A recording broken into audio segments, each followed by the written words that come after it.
Namaste. Today's subject is, where do our thoughts come from? We're used to thinking of our thoughts as coming from the brain. And most of us have grown up with the idea that chemical interactions are taking place and neurons are firing, and that the stimulus that we experience, the things that we learn through the senses, growing up from a baby, and then it's sort of like a one of these old-fashioned roll-top desks, and you open it up and there's a cubby hole. There's a little drawer for everything, and it's a storage area in there, and we're thinking, well, I have to just look inside, I'll remember my memory. I'll remember the things that I've learned. Of course, every once in a while, you come up with a thought that is not from memory. And you think, where did that come from? People are always struggling to find that new creative idea, that new thing that will make them $1 billion rupees, or to solve a problem, to any situation we might come into. And so as we start thinking, we're thinking really hard. We're thinking that if we go in there deep enough, we'll find a drawer, a secret drawer. And we may not really know how that drawer got there, but we hope we can open it. And there's all kinds of funny tricks that people have for coming up with creative ideas. And of course, as yogis, we have our own views of these things. And in order to clarify that view, let's consult Swami Kriyananda and see what he has to say. I'd like to be more creative, to have more intuition. Will meditation help me develop this way? Yes, it will.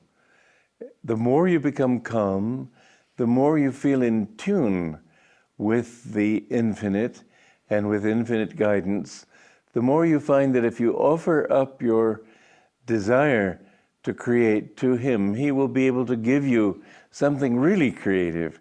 Most so-called creativity is just a rearranging of other people's inspiration. I know somebody said to me years ago he wanted to write music, and his music was very imitative. And I said, why don't you stay here? He wanted to go off and join some group that would help him with recording and so on. I said, why don't you stay here? You'll develop much more creativity that way. But he said, well, you know how it is. When you've got to create, something forces you to. I said, I don't know how it is. I have never felt obliged to do anything that I've done in this life. I could never have written a note of music. I've written over 400 pieces of music. I could never have written any of them. I would be perfectly happy. I saw this as a way of serving God, and I gave to God. I'd have a desire to write a piece of music that expressed this feeling or that feeling, whatever, and I would ask God for the solution, and it would come to me in an instant. I remember before I met my guru, I wanted to be a playwright. I'd be sitting at my typewriter, page 1, chapter 1. I just couldn't think what to write. After I met him, and some years after, he told me to write, but then I found the inspiration just flowed. I couldn't keep up with it. The more you're in tune with God, the more you find that you can be truly creative. Actually, you don't create anything in the final sense. The thought, I want to create, is a delusion. God didn't create this universe. He manifested it out of His consciousness. But we can help Him to manifest through us beautiful works if we offer these works and this wish up to Him. I believe God has put us in this world to improve this world. I told the story the other day of this priest who said to an Irish farmer, what a beautiful farm you and God have made here. And the priest said, the farmer said, well, Father, you may be right, but you should have seen it when God had it all to Himself. God doesn't do things except through instruments. He even creates the universe through instruments, through already freed souls.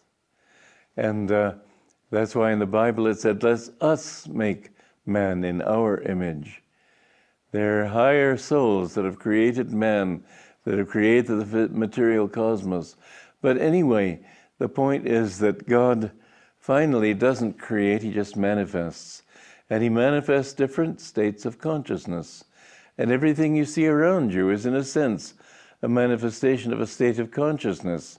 I know that when Swami Chidananda, who recently left his body, when he was visiting us at Ananda, he saw a few rakes and brooms and things lying on the ground. He said, put them away, because if the ground is neat, you'll attract angels, angelic forces. If it's dirty and disorderly, you will attract rakshasas, lower entities. And this is the truth. We need to become channels of the higher forces. I believe that we are in a time of great warfare on an astral plane where the good and darkness are strongly pitted against one another. And our duty should be to try to fight on the side of the good. Fighting on the side of the good does not mean picking up a gun and shooting. It means shedding more light on the world, bringing more joy into the world, helping to bring to other people's lives an aspiration for God and for higher truths. Anything you do, if it's in the way of art, let it be uplifting. The art of the 20th century, and I suppose it's still going on, although I pretty well dropped out of the scene. But look at it. It doesn't say anything. Picasso with his eyes going this way and nose going that way, all sorts of distorted visions. It may have value, but it's a demonic value. You must think that your art can express something that will uplift other people. That should be your bottom line, your premise in performing, in creating anything. And if you can't do that, why not wait a while until you've meditated and reached the point where you feel some inspiration, and then ask God to inspire you. You'll find that he can inspire you, and that your work then will become really beautiful. So Swamiji said, so that our work can become very beautiful. And what is our work? Our lives. We think of our work as the job that we do. But our work is really the way that we do our job, the way that we interact with life.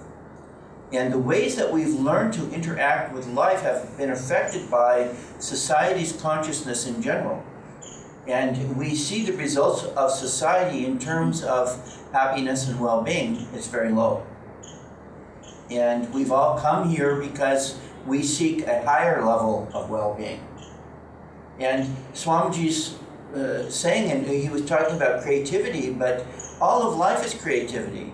And yet we have gotten into this very mechanical view of the way that we live. And we live by our habits, which have been created by a systematic process of hypnotizing us into believing that we have a bunch of cubbyhole memories in here, and that's all we can access. That our thoughts come from the brain. The brain is a tool like a musical instrument, a wind instrument. It doesn't do anything unless the breath flows through it. The body won't do anything unless the life force flows through it. And as Swamiji was saying, consciousness, life force and consciousness are one. But most people live on a very low level of life force. Intensity is essential. If we want to be successful in life, we have to create concentration with intensity. Remember all of these fabulous stories from the Indian scriptures about the yogis, or just not necessarily yogis, but people that want something. They want it from God. So they go out into the forest or up into the mountain, and they get intense. They get really intense, and they get so intense that the devas are up there they're complaining. Well, there's a heat over there. There's a fire. This person's intensity is creating a universal reaction. And then the devas act. Well, we better give this guy what he's asking for. When Swamiji talked about that all he had to do was put his mind to what he needed and the universe would come, It sounds like, oh, I'll just think about this. No. Zoom. Energy, focus. Absolute oneness, the awareness of that connection. Okay, so we talk about meditation as a way to deepen our ability to perceive this. But the mechanism, it's a little helpful to understand the mechanism through which our thoughts are coming to us. And the analogy that comes to me is a car radio. Now, I don't know, how many of you use the radio in the car? I think a lot of people don't use it as often as it used to be. But the car radio, we understand is a receiver, okay? And it's receiving, there's all kinds of broadcasts, different stations, and you turn the dial or you push the button and it goes until you get to the station that you want. And most people consider this input, this broadcast, and so all of our life experiences, underneath there's these buttons. They're called presets, and you can program the button to automatically go to that station. So just like the desk analogy I was using, these cubby holes, this memory, we create these memories, these presets, and so what happens is life potential comes to us, but we automatically tune into the presets of our past experience.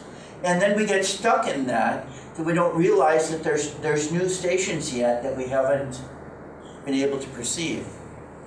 And see, everybody's looking at those come. Okay, there's another button down on the bottom of the car radio, and it's a scanner. And the scanner will go from station to station that if the signal's strong enough, it'll stop and you can hear what's there. And then it'll stay for just a moment and then it'll move on. And it'll just scan through all of the potential stations. Well, how many stations in this world? Of course, there's a limited number of stations to tune into. But when you're talking about universal potential, there is no limit to what you can tune into. Isn't it interesting if you think about Leonardo da Vinci? He lived at a time when people thought that flight was absolutely impossible. And yet he had incredible designs that have been proven to actually function. He was tuning into something that the masses weren't yet ready to perceive. And Swamiji also said about how God works through instruments. There are beings that are in charge of channeling the energy, the thoughts, the potentials of life out into the creation. God is manifesting the creation through enlightened beings. But the radiation of that potential, we can only receive what our receiver is capable of. And that's in combination with our karmic past and our brain. But 30 or 40 years ago, they used to think that the brain was, after at a relatively young age, I don't remember exactly, the brain became solid and that was it. But now they've discovered that in fact the brain never stops changing according to the thoughts that flow through it, the qualities of energy. They haven't gotten to this. The qualities of energy, the qualities of thought, the kind of consciousness. So what happens when we meditate is we change the brain. The actual, the buttons, the preset buttons that we grow up with get changed, and we create connections and understandings. So what happens is that the mechanism that we're living through, the body and the personality, can be transformed through our inner attunement to spirit on higher and higher levels. So you have to understand that we are affected greatly by genetics and the environment in which we live, but they are not the ultimate power. The ultimate power is spirit. And as we attune to God in Guru, what happens is that inner transformation takes place, and we become, while we recognize that this body has mental and physical limitations as we generally experience it, what we realize is that we are not this body and those limitations. And we begin to identify more and more with spirit, unlimited potential. And then we begin to break down all of the limits. And it goes all the way up to the miracles that we are so amazed by when yogis can walk on water and can eat poison and can live without breathing and eating, and all of these things raising the dead, all of the limitations that we in the brain think are hard, concrete. That's an old, antiquated understanding about the truth of life. So you have to make friends with your instrument. If you're a flute or a saxophone or a trombone, okay. And the trombone's never going to sound like the flute, but the trombone can become more and more beautiful sounding. It can choose the kind of music that it plays. And instead of playing chaotic, selfish, shrinking consciousness, ego consciousness music, it can begin to play expansive, uplifting, joyful, caring, and new thinking. We can continue to creatively express the divine in higher and higher levels in all areas of life, in cooking, in arranging the chairs. What we do is we tend to go back to the memory. Oh, this is the way I do this. And we see this in terms of ritual. So this is very strong, these traditions in India, these rituals, these ways of looking at things. But it's not to remember, for example, we celebrated last night Krishna's birthday. But we should, and some of we had a drink, I don't remember what it was called, I'd never had it before, but it was a Krishna's birthday drink. Okay, that's fun.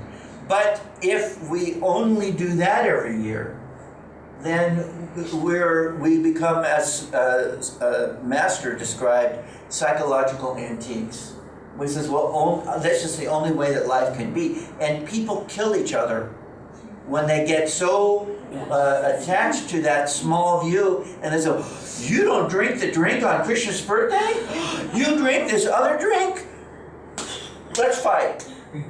You're terrible. But what we need to do is realize that yes, there's certain traditions that we like and we can enjoy, but we don't let them limit us. We don't let them, the old ways of thinking, every old way that you think, every way that you're used to thinking, you need to examine it and say, is this limiting me or is this freeing me? And the ways of approaching life that free you to greater joy, greater understanding, greater caring, greater solution consciousness, then keep those. But the other ways of approaching life, and we have to be observant and recognize that we're doing things, and because they're such a part of the way we're used to living, that we don't realize that that's what we're doing. So you have to look at this and realize, well, oh my goodness, for my whole life I've been acting this way, and it's giving me this limited result, but I'm only now realizing that that's a drawer that is limiting me. That's a button that I don't need to be stuck in that. And the most powerful thing that we do is to attune ourselves to spirit, to free ourselves from those limitations. And all of the things that we do, the Sangha and our sadhana, and the focus and intensity that we give our lives, this is how we break ourselves, we open ourselves up to our greatest potential.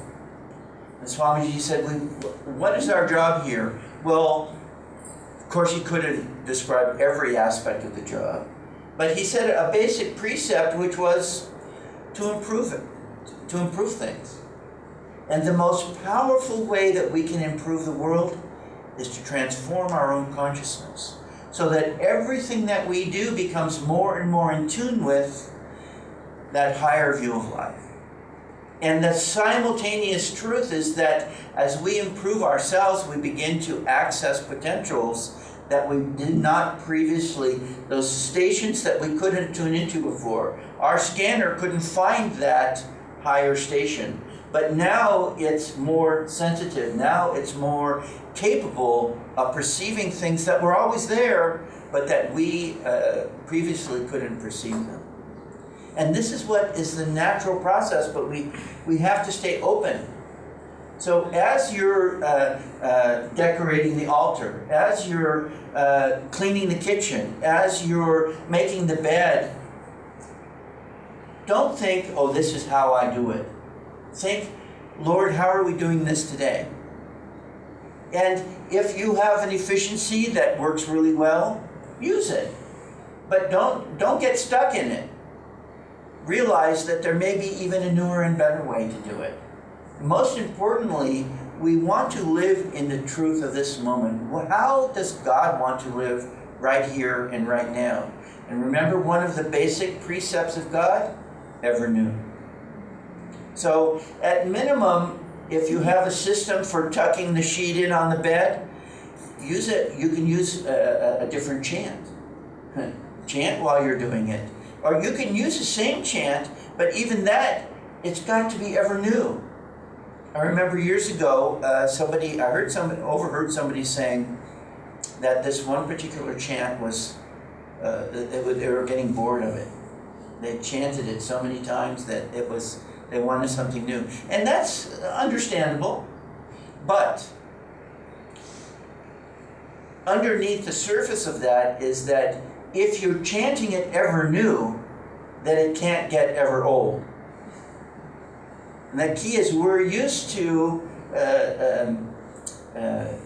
only seeing a narrow bandwidth of the truth of what's taking place.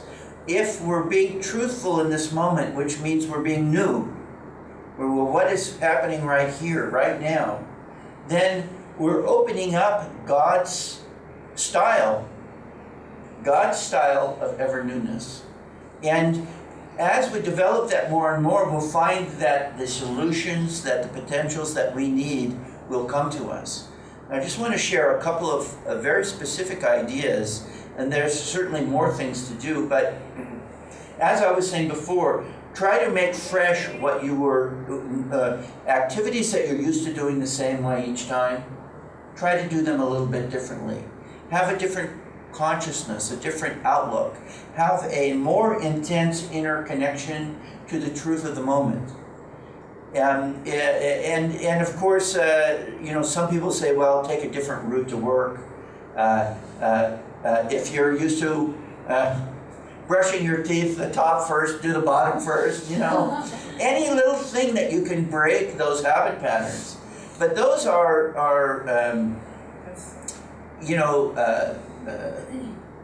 lower grade techniques. Of course, meditation is one of the higher techniques. But we have to practice getting this flow, tuning into and flowing through our consciousness. One of the things that Master recommended was writing. I've written quite a bit, and I found this to be a very, very powerful form, not only of meditation, meaning that you're inwardly attuned, you're listening, meditation is listening, but then you have to learn to allow the thoughts to flow through you as you listen. So Master said if you read for 1 hour, write for 2 hours, meditate all the time. So he's just making a point here that if you practice writing and allow yourself to tune into that higher power, as you practice this over time, you'll learn to be aware of the process and consciously draw on it. You will be practicing your intuitive connection to new ideas and new understandings about yourself and about the world. Now, another similar type of activity is speaking. If you explain things to people, if you happen to have a job or opportunities to explain something to someone else, but don't do it the same way every time. So I've listened to Swamiji teach the Hong Sa technique hundreds of times. I don't know if it's in the thousands or not, but it's a lot. And yet he never taught it the same way twice. It was in that moment it came out a little bit differently. And our tendency, and this is the Indian educational, these are the exact words. You have to repeat the words that you were taught. This isn't correct.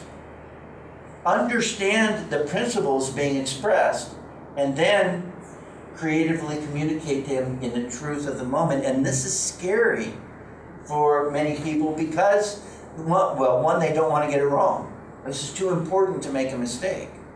But most importantly is they're just afraid that they might get lost. You know, so you start down a road and you're going, whoa, whoa, whoa. And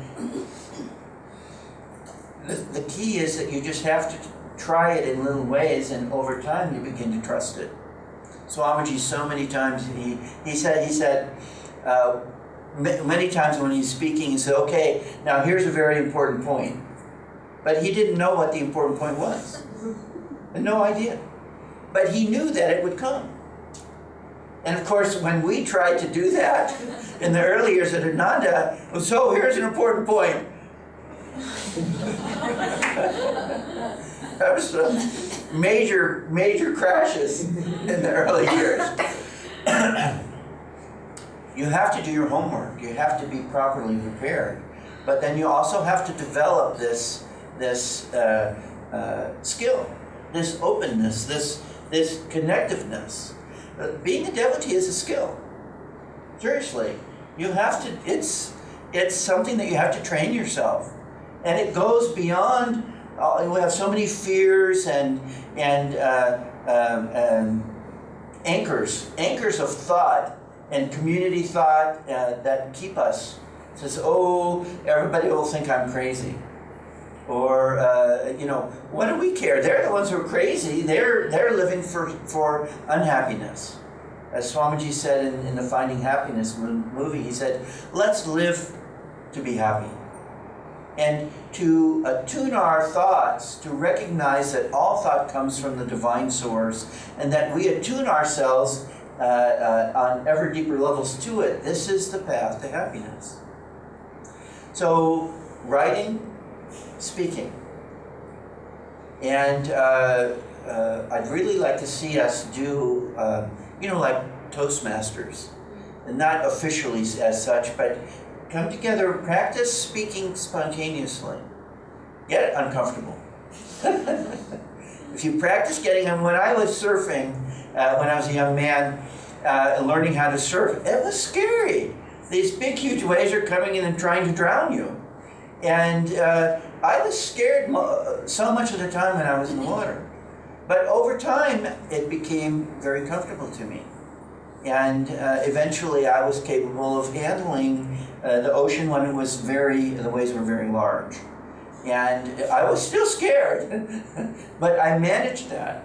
And eventually, of course, it took much more to make me uncomfortable. And in speaking, in sharing, in seeking new thoughts, in the beginning, it's scary. It says, well, how am I going to come up with a new thought? Well, that's the whole problem. You don't have to do it. You have to attune yourself to it, and then God will give you those thoughts. But you have to practice that process. And when we practice it over a period of time, then you'll find that whether or not it works. This is the experiment. This is your assignment. Do the experiment with more and more intensity, with more and more openness. And certainly Swamiji would say that absolutely it works. And I can say in my own life experience that it works. Have we gotten all of it yet? No. But you get more and more and more of our potential. And this is our path. We are adventurers. We're spiritual adventurers. And the more we attune ourselves to God's thoughts, the freer we'll become from the limitations of this world, the suffering of this world, and we'll live in the joy and the freedom of God's presence. Namaste.